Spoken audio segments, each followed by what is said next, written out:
नमस्ते भारत। कांग्रेस सांसद प्रियंका गांधी वाड्रा ने सोमवार को प्रधानमंत्री मोदी के इस दावे को खारिज कर दिया कि नेहरू ने सुभाष चंद्र बोस को चिट्ठी लिख करके कहा था कि वंदे मातरम की शुरुआत मुसलमानों को भड़का सकती है। उन्होंने कहा कि पीएम ने पहले लोकसभा में अपने भाषण के दौरान चिट्ठी में कुछ चुनिंदा बातें कोट की थी। पूर्व प्रधानमंत्री नेहरू द्वारा सुभाष चंद्र बोस को 1937 में लिखी गई चिट्ठी का हवाला देते हुए प्रियंका गांधी ने कहा कि वंदे मातरम की बाकी छंदों पर तथाकथित आपत्ति सांप्रदायिक लोगों ने बनाई थी। प्रियंका गांधी ने आगे भी कहा कि पीएम मोदी ने अपने भाषण में कुछ हिस्सों का जिक्र नहीं किया है।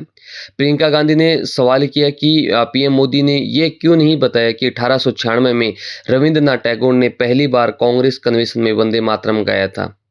उन्होंने पूछा कि क्या वह हिंदू महासभा थी, आरएसएस था? क्या आगे छिपाने की कोशिश कर रहे थे कि वह कांग्रेस का कन्वेंशन था?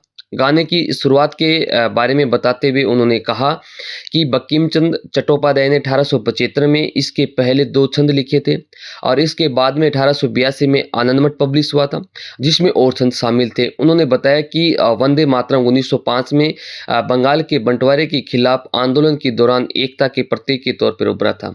जब रविंद्रनाथ टैगोर जैसे महान स्वतंत्रता सेनानी सड़कों पर उतर के ये गाना गा रहे थे।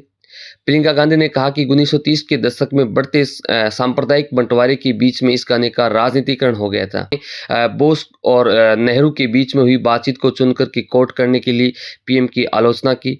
उन्होंने कहा कि कोलकाता में 1937 में कांग्रेस कन्वेंशन से पहले बोस ने 17 अक्टूबर को नेहरू को लिखा था कि हम कलकत्ता में बात करेंगे और अगर आप वर्किंग कमेटी में यह सवाल उठाते हो तो वहाँ भी इस पर चर्चा करेंगे। मैंने डॉक्टर टैगोर को लिखा कि जब आप शांति निकेतन आए तो इस मामले पर आपसे चर्चा करेंगे। और उनके अनुसार 20 अक्टूबर को नेहरू के जवाब में पीएम की पढ़ी हुई लाइन से अधिक कुछ था। उन्होंने नेहरू के हवाले से कहा कि इसमें कोई शक नहीं है कि वंदे मातरम के खिलाफ मौजूदा हंगामा काफ़ी हद तक सांप्रदायिक लोगों द्वारा बनाया गया है। हम कुछ भी करें, हम सांप्रदायिक भावनाओं को नहीं भड़का सकते। टैगोर ने किया था 2 छंदों को अलग-अलग करने का समर्थन। प्रियंका गांधी ने कहा कि नेहरू से टैगोर की मुलाकात के बाद टैगोर ने लिखा कि वह पहले 2 छंदों को अलग-अलग करने का समर्थन करते हैं। उनके गहरे महत्व को देखते हुए और चेतावनी देते हुए कि बाद में जोड़े गए छंदों को कम्युनल के तौर पर गलत समझा जा सकता है। उन्होंने कहा कि 28 अक्टूबर को कांग्रेस वर्किंग कमेटी ने महात्मा गांधी, नेहरू, पटेल, टैगोर मौजूद थे। वंदे मातरम के पहले 2 छंदों को राष्ट्रीय गीत घोषित किया गया। उन्हें आगे कहा कि जब 1950 में डॉक्टर राजेंद्र प्रसाद ने संविधान सभा में इस गाने को हमारी राष्ट्रीय गीत घोषित किया तो लगभग सभी नेता मौजूद थे और उनके साथ डॉक्टर अंबेडकर और श्यामा प्रसाद मुखर्जी भी थे, लेकिन किसी को इससे कोई दिक्कत नहीं थी। प्रियंका गांधी सत्ताधारी सरकार का वंदे मातरम के मौजूदा रूप पर सवाल उठा करके संविधान विरोधी सोच दिखाने का आरोप लगाया है।